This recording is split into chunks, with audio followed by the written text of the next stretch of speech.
안녕하세요. 김동석입니다. 11월 18일 아침 시작하도록 하겠습니다. 오늘 새벽에 끝난 미국 시장은 하락 마감을 했죠. 장 중에는 나스닥이 1%대까지 밀리는 상황이 벌어졌다가 마지막에 낙폭을 축소하고 끝나는 모습이 있었습니다. 일단 미국 시장은 지난번에 말씀드렸지만 중간선거에 대한 기대감이 사라졌기 때문에 일단 다른 재료를 찾아야 되는 상황이 됐고요.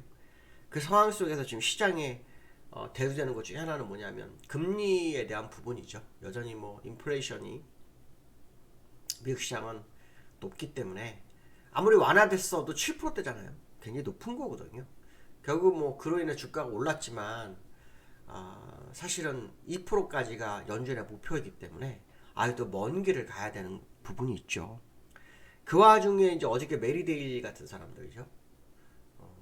조지 에스터 조지인가요? 뭐 이 사람도 역시 마찬가지고 전부 다 뭐 금리 인상을 추가로 더 해야 될 거다 뭐 이런 얘기를 하고 있는데 속도 조절만 있을 뿐이다는 얘기를 하고 있죠. 근데 오늘은 이제 제임스 블라드 세인트루이스 연은 총재도 그런 발언을 하네요.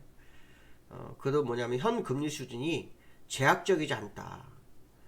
인플레이션 잡기 위해서는 정책 금리가 추가 인상돼야 될 거다. 뭐 이런 얘기를 했어요. 근데 이제 그가 뭐 7%까지 금리 인상을 해야 될 거다. 이렇게 말은 안 했어요. 대신에 점도표로 보여줬는데 그게 5에서 7%였습니다. 그러니까 지금 기본적으로 최종금리로 5.25 정도까지 제시를 하고 있잖아요. 그거보다 높은 7%까지 보고 있다는 거죠. 제가 7%까지는 가야 될 거다라는 얘기를 제가 몇 번 했었는데 제임스 블라드는 점도표를 통해서 일단 시장에 암시를 좀 주는 그런 모습이 있었고요. 그게 이제 미국 국채금리를 좀 끌어올리면서 10년물에 다시 3.8%대까지 가는 모습이 있었던 그런 상황이다 이렇게 보시면 되겠죠. 근데 실제로 인플레이션 2%까지 가려면 상당한 시간이 필요할 거라고 보고 있고요. 지금 뭐 둔화가 됐지만 몰라요 아직은. 좀 더 시간을 두고 확인을 해봐야 됩니다. 뭐 엊그저께도 제가 어제도 잠깐 말씀드렸지만 유가 내년 초에 200불 간다고 베팅하는 사람들이 생기고 있다는데 그러니까 이제 러시아산에 대한 뭐 상한제 이게 이제 문제를 일으킬 거다 뭐 그런 얘기가 나오고 있거든요. 그런 부분들을 감안해 보면 아직은 뭐 판단이 이르죠. 둔화된 것에 호재가 있을 수 있지만 뭔가가 확실하게 잡히는 상황이 와야만 될 거라는 거죠. 근데 이제 시장의 연준이었는데 그런 얘기를 하는 거예요. 결국은 인플레이션이 둔화되더라도 결국은 침체가 올 수밖에 없다. 그게 이제 시장의 화두가 되고 있는 거죠. 대형 투자은행에서도 이제 침체에 대한 얘기를 여러 번 하는 모습이 좀 있었습니다. 그러니까 이런 부분도 보면 미국장의 어떤 뭐 지금 현재 모습은 상당히 보수적으로 접근해볼 필요성이 있겠다. 뭐 이런 말씀 해야 될 것 같고요. 실제 기술적으로도 미국 시장이 굉장히 좀 어려운 자리에 있는 건 사실이고요. 이렇게 악재가 나오면서 시장을 어저께 누르는 모습이 있었는데 그 와중에 실적이 좀 괜찮은 종목들이 나왔어요. 뭐 엔비디아이 같은 기업들, 그다음에 백화점 메이시스 같은 경우에는 시장 예상을 상당히 웃도는 실적을 발표했고요. 연간 전망도 상향하는 발표를 했어요. 그로 인해서 12% 올랐죠. 그리고 하락하는 시장을 실적으로 좀 받쳐주는 상황이 됐다. 뭐 이 정도 해석을 하시면 뭐 큰 문제는 없을 것 같다 이렇게 보시면 될 것 같고요.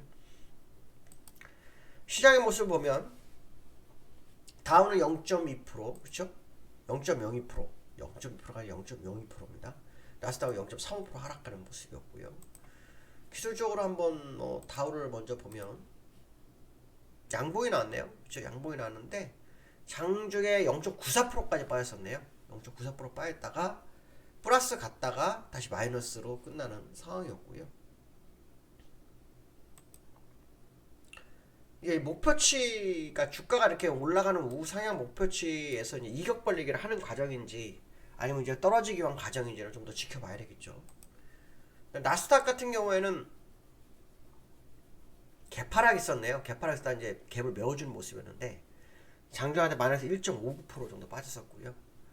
종가는 0.35%입니다. 기업 실적이 어떤 경기 침체라든가 금리 인상에 대한 인플레이션에 의한 금리 인상이라든가 이런 것들을 좀 카바링 해주는 그런 하는 상황이었다. 뭐 이런 해석을 해볼 수 있겠죠.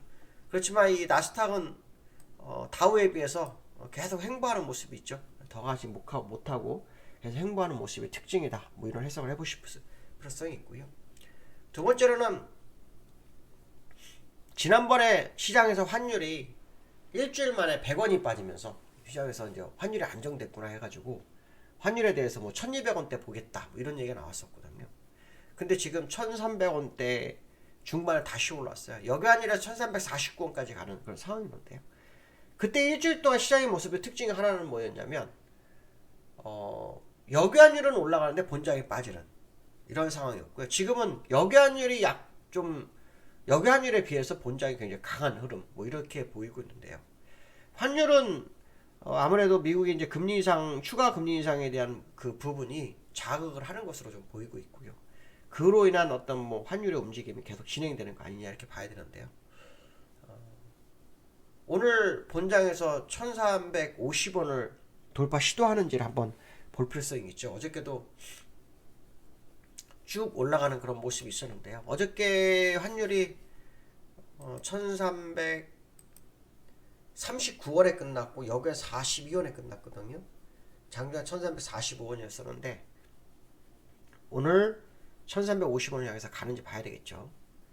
지금 여기 보시면 환율이 이렇게 개파락으로 막 떨어졌어요. 4번을. 아직 갭을 못 메웠고요. 이 갭을 메우려면 1360원까지 가야 돼요. 그래서 오늘 어쩌면 죄송합니다. 목이 가라앉았고요. 1360원까지 가는지도 한번 봐야 되겠죠. 그래서 환율도 역시 개파락을 외면하지 못합니다. 그래서 개파락을 다시 메워주는지를 한번 지켜볼 필요성이 있겠다. 이런 얘기 해드리고 싶고요. 세 번째로는 삼성전자는 뭐 얘기를 안 할 수가 없죠. 매일 삼성전자에 따라서 시장의 변동이 상당히 큽니다. 어저께도 삼성전자 빠지다가 올라오다 막 이런 모습이 보이니까 주가가 바로바로 반응하는 모습이 있었거든요.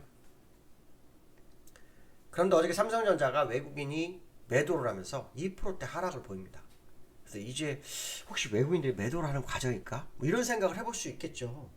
삼성전자의 모습을 보시면은 어저께 음봉이 좀 컸죠. 어제 장중에 2.2%까지 하락했는데 종가 마이너스 2%로 끝났거든요. 계속 하락하다 올라 반복하는 모습이 한 뭐 4, 5일 있다가 어저께 처음으로 빠지는 그런 모습이었습니다.